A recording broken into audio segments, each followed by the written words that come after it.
dan kurikulum menentukan kualitas siswa. Karena memang kurikulum ini bisa dikatakan selalu ada berevolusi, selalu berinovasi. Karena memang untuk pendidikan itu selalu harus ada perubahan-perubahan yang baik ya Bu ya. Nah, kalau misalnya untuk karakteristik siswa pada saat ini nih, di zaman yang teknologi begitu canggih, belum lagi saat ini anak-anak kayaknya pada kreatif semua, pada cepat beradaptasi. Ini bagaimana saat ini kualitas siswa saat ini nih Bu Deni? Ya, sebenarnya ketika Bapak Menteri kita Pak Nadiem Makarim meluncurkan kurikulum Merdeka ini kan tujuannya sudah ke sana.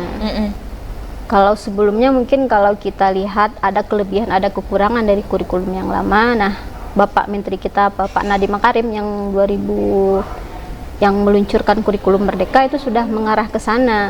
Bagaimana kurikulum kita ini mampu menjembatani anak-anak kita yang sudah lebih kreatif, yang sudah lebih dahulu mungkin keterampilan digitalnya daripada guru-gurunya. Jadi disiapkanlah kurikulum Merdeka ini memang untuk hal-hal seperti itu. Jadi kalau istilahnya kita tuh jangan pakai lagi kurikulum zaman kolonial.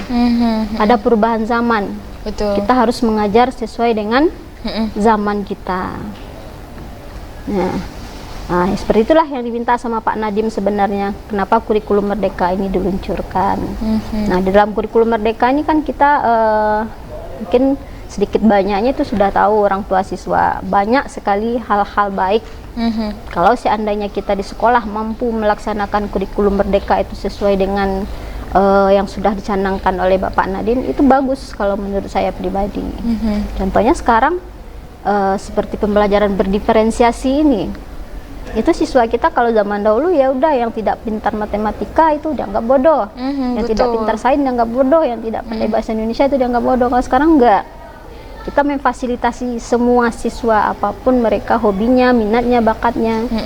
Nah, di kurikulum Merdeka ini ada seperti itu, dijembatani setiap anak-anak ini sesuai dengan bakatnya, minatnya atau kemampuannya. Jadi tidak ada istilah anak yang bodoh.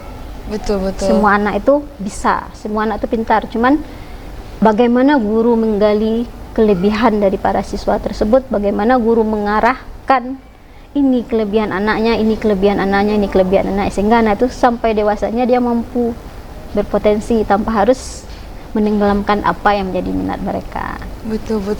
Karena memang ya kita lihat zaman-zaman dahulu itu kan pelajarannya diajarkan semuanya. Kalau sekarang itu memang bagaimana passion dari si anak, dan akhirnya anak bisa tumbuh, bisa grow dengan bakat yang dia punya dan bisa survive juga dengan kehidupan saat ini ya Bu ya.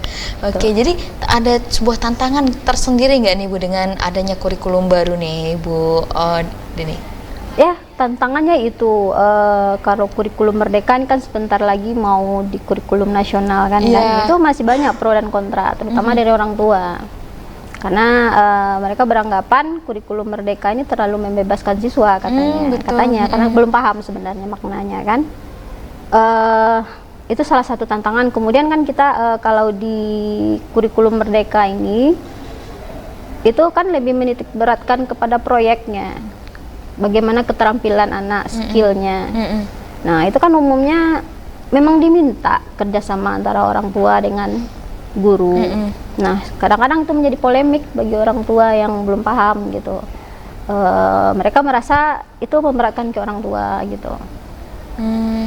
Jadi kalau itu sebenarnya memang diminta orang tua, guru untuk bekerja sama.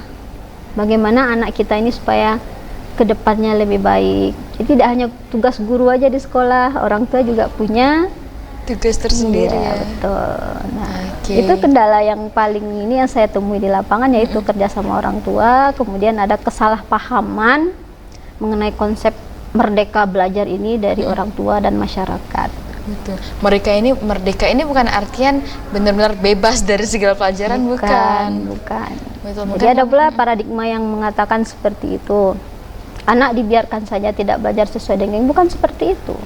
Anak dibiarkan saja tidak berakhlak sesuai dengan keinginan anak, bukan begitu maksudnya. Merdeka itu memerdekakan hak anak, memerdekakan anak seperti apa yang dia inginkan belajar itu. Karena kita tidak tahu. Contohnya saja gaya belajar siswa. Ada anak yang audio, ada anak yang visual. Ada anak yang kinestetik, anak itu nggak tahan, dia belajar melihat saja, itu dia maunya mendengar gitu kan, mendengar dia. Nah, kadang-kadang guru tidak bisa menyadari hal seperti itu, ya dipaksa juga lah anak dengan pembelajaran seperti ini. Nah, di pembelajaran berdiferensiasi inilah harusnya guru memahami dari awal pembelajaran, dia udah, oh saya ini punya anak kinestetik, memang belajar sepanjang hari itu dia berkeliling-keliling kelas, kadang dia duduk di bawah, nggak betah dia duduk di kursi di meja, di bawah dia kadang-kadang tuh lungkup.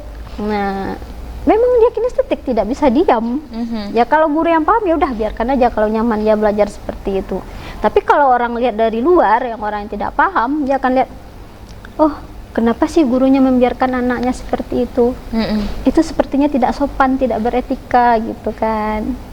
Nah, itu sekarang yang kadang menjadi polemik di kurikulum Merdeka ini dengan orang yang melihat tidak paham gitu. Betul. Ya.